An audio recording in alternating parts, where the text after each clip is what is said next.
Text your dirty tax secrets to Tatiana. Don't worry, she won't tell anyone. Everyone's got them, right? Tatiana Sawyer is a tax and business strategist, CPA, and MBA who makes your life less taxing. She helps to reduce your taxes legally so that you make and keep more of your money. Get her second opinion discovery without leaving your current accountant. She'll identify missed opportunities and recommend a cure. Visit TatianaSawyer.com to learn more. Welcome back, besties. With you, I have Casey, of course, and also Ryan. Ryan, could you go ahead and introduce yourself? Oh, man, sure. Hi, I'm Ryan, Ryan Pink, and what can I tell you? I've been an entrepreneur for 18 years in a variety of industries, built and sold a few companies. A few years ago, got into working with people with trauma because of my own story. I think we'll get into that today. But now I feel very called to work in this space to help people who are experiencing what I experienced. Well, Kelsey is like our resident trauma. What would be the word to describe you? I don't know. You're going to put a title on me, and I don't know if I want it. She just not that she loves that people have experienced trauma, but she loves the complexity of trauma. But I think also there's a simplicity to it. So when we were scheduled to do your last podcast interview, she wasn't actually going to be on that. So I was like, oh, no, we got to wait. Because I knew she would be super excited to talk to you. Well, let's just go about this the good old-fashioned way and just kind of tell us a little bit about your history and how you got into this path. Yeah, I mean, to be in this work professionally doesn't make any sense. In fact, there's been a lot of times when I thought, man, really? I should be involved in this? And I've tried to get out of it a lot of times.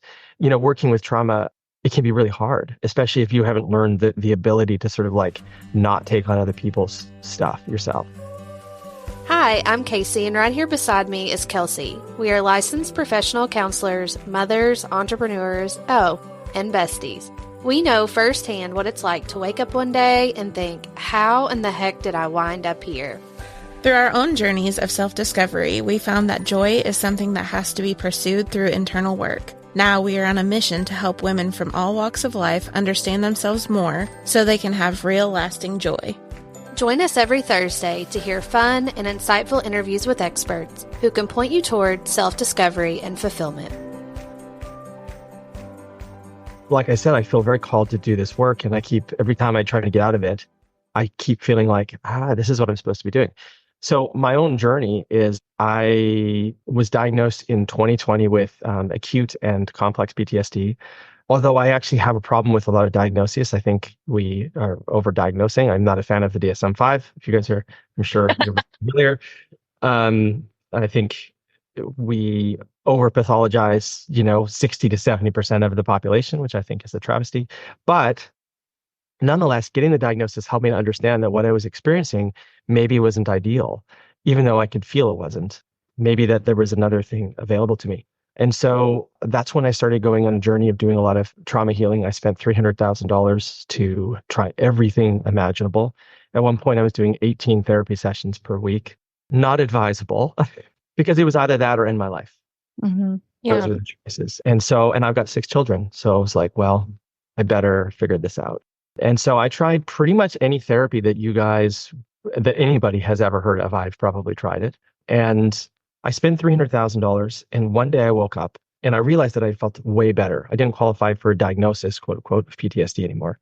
And I thought to myself, what would have happened if I only had $250,000 or 100 or 50 or 20 or 10, or like so many people, and just enough for the next session in a month or a month and a half or 2 months or whatever? I'd be dead. And it really was a very heavy feeling because I thought about all the people that I knew that didn't have those kind of resources. So that kind of put me on this path to like, how can we reduce the barrier of entry to people to heal from trauma? And that's what's kind of got me into my work today. But I kind of went off the question you asked, Casey. I'm sorry. You asked about my personal journey and then I just went off. So that's perfectly fine. I mean, what do you think about that? Because I feel that it's not fair. What did you do about it? Well, I mean, fortunately, I had the resources to throw at the problem to solve it for myself. And it was just a matter of try this, try that. But I realized that the vast majority of what I did wasn't necessary. And in fact, a lot of it was even harmful and was kind of producing the opposite result. But like I didn't have anybody to guide me along the way. So the answer to that to helping to reduce the barrier was, instead of immediately going into problem solving mode, would be to help be a guide for people to bridge the gap between the experience of trauma that they're having and the particular modalities, and not just modalities, by the way. There's more than that, but the particular modalities that would be helpful for them to heal from trauma. And it turns out like not every modality is helpful for everybody who has trauma. Like, the most common recommended therapy, Kelsey is the resident trauma expert, you would know this, or feel free to disagree with me as well, is EMDR. It's very commonly, oh, you have trauma, let's do EMDR. Super, super helpful for discrete trauma. If you have an event where you have a before and an after, you can remember the car accident and you can't seem to sort of like recover from that, you can process that and then move on, right? Complex trauma, forget about it. It's not that it's not helpful, it's just that it's not the best tool available for that. And so, what I do now is really help people to make a connection between their specific manifestation of trauma and the tools that are most useful for them. And we find that's a really, really good way to help reduce the barrier, because instead of having to throw a whole bunch of money at this and find out a year later that it didn't work, they can do the things that are most likely to help them find their way into healing. So in your experience, let's say with EMDR, this is tough. I don't even know how to ask this without sounding like a ding dong. I sound like a ding dong all the time. Go for it. Okay, good. Okay. I mean, I just act like a ding dong. She's just over here like, oh my God, embarrassment. So with some of these trauma treatments, did you ever see or hear or experience people feeling relief sooner rather than later? You know how when you start therapy, usually your therapist will say, it's going to get worse before it gets better, like all these things. And so we're kind of in a way dangling a carrot of like, okay, keep going because eventually this release is going to happen. I guess what you're saying is sometimes that release doesn't happen. Yeah, for sure. I mean, it's like trying to fix your car with a screwdriver. I mean, like sometimes you need like now I sound like a ding dong. I don't know what you need. But not a screwdriver, I'm told, like a wrench or something. And so it's a matter of like, what is the most useful tool for the job? Now, of course, sometimes, especially like if you get into, dissociation, for example, that was my core strategy. Spend as much time in dissociation as possible, then you don't have to feel anything. Well, in order to come back to health, we need to learn a different strategy that's not dissociation. So you start to feel things. When you start to feel things, sometimes it hurts. Of course, there are times when it's like it can feel worse before it feels better. I think that we use that as an excuse for ineffective treatment. And in reality, sometimes we feel better before we feel worse before we feel better. And I think that's a really nice place to go. It's like, can we actually find some kind of relief early on? It's like I used to own a music school. And I used to say to my teachers, listen, I don't care if you teach them to play the piano with their nose. If they feel successful and they're enjoying it, then that gives them motivation to keep going. It's the same thing for, therapy, for example. We need to be able to feel some kind of win to help us to want to move forward, give us a glimpse of what's possible. And so therapy can be really hard work, but I think that it doesn't always have to be a drudge. Like sometimes it can actually be really life-giving, hope-filled work. And it's not just therapy, but it's also like just our own inner work. And so to answer your question, Casey, I think that it's really important to understand a sequence of, and I work specifically with trauma. There's other things that wouldn't follow this pattern. But with trauma, it is quite possible to get relief early on without things getting worse, because it's really about helping the nervous system to get out of a state of dysregulation where everything feels like a pack of needles shoved into your body. If you can get your nervous system to a place of feeling okay, that's a really nice place to start from. And it's a lot more effective for healing. Like good luck trying to change anything if you're dysregulated. Mm-hmm. Yeah. So what I hear you're saying is that it's really about how the person, I don't know where I'm going with this, but basically like whoever shows up, then you have a different tool based on their narrative or based on what their needs are. Yeah. It's a combination of understanding how trauma works, just broadly speaking. And we know that there's like a general sort of like, this is the way that trauma is processed. And again, I welcome disagreement. If I share this and you're like, that is complete bullshit. She is not going to disagree with you. She might be thinking it. She's not going to say it. She's not. Did you notice when she was just processing a second ago, her eyes were going like this? Uh-huh. I just know it. I'm just thinking. Oh, I know, but disagree with him if you want to. I don't have a disagreement Oh, okay. right now. Okay. It sounds like your bestie thinks maybe you were, but I'm good. I'm just taking it all in. there's the way that we understand that trauma works broadly speaking. And then, of course, there's the individualization, like how it's showing up for me. Trauma has a different impact on all of us depending on what our vulnerabilities and our weaknesses are. So if we can look at the places where we're weakest and most vulnerable and address those first, and not just those, our approach is to take a holistic view that we're not just a mind floating in a vat. Like our whole body affects the way that we feel. Yeah. So yeah, there's an aspect of, sort of standard idea of trauma, but also personalization. Both are important. And so, okay, let me shift just a tad, and then I have a question about that. So tell us about the work that you're doing right now with trauma and what that looks like and what your goal is and what you're hoping to accomplish. Is your client care team spending too much time on admin tasks, chasing paperwork and billing? Are you worried that hiring more therapists will only overload your client care team while they're also managing a long wait list? If you're nodding along, it's time for a customer relationship management system, aka a CRM. But not just any CRM. You need a clinical CRM, like the one we just started using at Mindsight. Practice Access is the first HIPAA-compliant CRM specifically designed for growing group therapy practices. If you're ready to ditch the intake Google Sheet of Doom and finally get the data you need to scale your practice, visit practiceaccess.com and sign up for a demo to learn more about how you can save your intake team 10 hours per week. That's practiceaccess.com and mention Mindsight for 20% off your first 2 months. So the company I run is called HopeGuide. I will tell you, it's been an interesting journey because I think a lot of what we prescribe for all sorts of mental health things, in particular trauma, at least that's what I'm looking at, I've gotten really disillusioned with the solutions because I don't feel like they're solutions. It's a recipe for dependency. And I'm just not interested in creating dependency. I want people to have freedom and hope. So we found that the best place to start for people to work through trauma as quickly as possible. Have you guys heard the expression, therapists will often say, the slower you go, the faster you get there.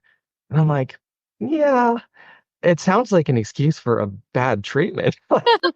Like, I'm not saying it's not sometimes true, but, as an entrepreneur myself, I'm interested in efficiency. Like when I go to order a service, if they tell me they can do it faster, I say, oh, great, that sounds better, especially when you're suffering. So, we want to be careful not to make false promises. I mean, that's really important and have false hope. But I think, are there ways that we can be more efficient and more effective? Absolutely, there are. So our approach in terms of reducing the barrier of entry to healing from trauma is 2 things. Number one, we're looking at the cost barrier is significant because we're looking at, primarily when you're struggling, you go to a therapist, which I think is great.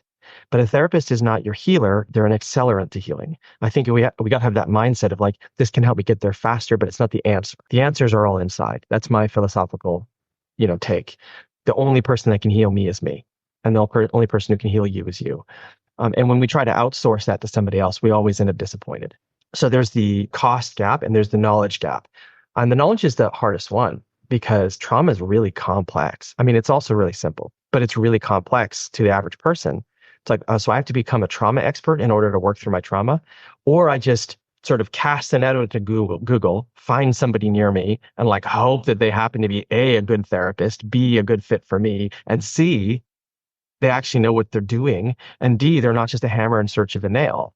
And so to answer your question, what we do is our core process is we do personal trauma healing plan. We start off with a holistic overview assessment. And the idea is we're not just looking at the mind, we're looking at the entire body. How is trauma manifesting in this body that we're living in?